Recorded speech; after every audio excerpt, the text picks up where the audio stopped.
May galing ang magsasakang Pilipino. Ngunit, napag-iiwanan tayo.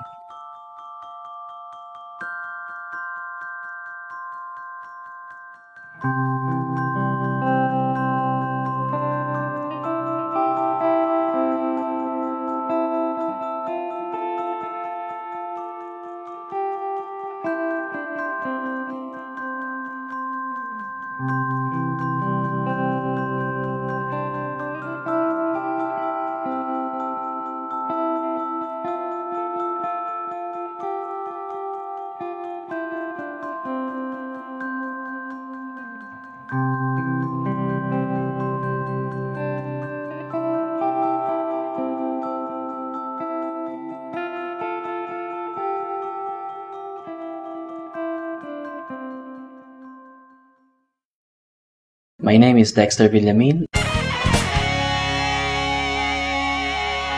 I used to work as an executive pastry chef sa Thailand.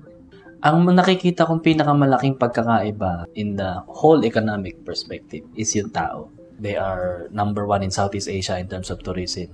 Unang-una, maganda yung kanilang kultura. Maganda rin yung kanilang agrikultura. Mura ang cost of living. Ang tao hindi kinakailangan magtrabaho ng mabigat para mabuhay. Ito yung isang bagay na nakakapag-attract sa kanila ng tourist, nag-generate ng kanilang income. Actually, it's about the people that made agriculture and tourism blooming in Thailand. If you do farming diligently and with correct business planning, farming can be the game changer in the Philippines. It creates job. You don't need a foreign investor to be a farmer. The land is always available and ready to bear fruits. I started DV Boer Farm in an advocacy to help upgrade the goats in the Philippines. Locally, yung aming stud program na wherein yung aming mga kapitbahay na merong mga goats, if they want to upgrade their goats, they just go to my farm, papakasta yung kanilang mga alaga, and then libre naman yun eh. I don't charge for that. That is just my initiative to help goat farmers when I was beginning.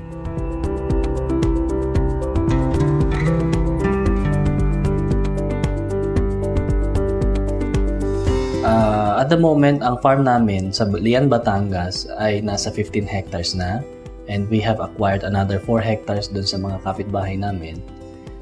We actually lease the land. But bukod pa dyan, kaya yung kagaya ng sabi ko, may mga sub-farms na kami. So some of the animals that we cannot cater in Lian, Batangas, we access the sub-farms. We have 2 cattle raising program na nilunsad namin at very successful. Yung isa yung cattle Afinor.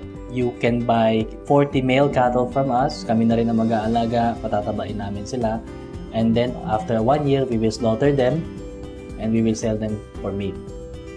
Yung isa naman is a breeding program wherein we breed the local heifers to Thanos, yung aming imported US Brahman, to produce a bigger offspring. And because of the success of this program, marami nagkaroon ng interest at marami nag-franchise ng farm. Nagkaroon na tayo ng sub-farm sa Pangasinan, which is Farm Cradle, owned by Miss Sandy Santos. And ngayon ay sa Sorsogon kay Sir Ray Ferrer, and one more upcoming ay yung sa Zambales. Currently, DV Boer Farm employs around 110 employees. We don't discriminate age sa DV Boer Farm. As long as they believe in the vision, they can still work. We accept them, we take good care of them. Ang masasabi ko sa mga current farmers na nahihirapan sa kanilang situation, think out of the box and look for cooperation rather than competition.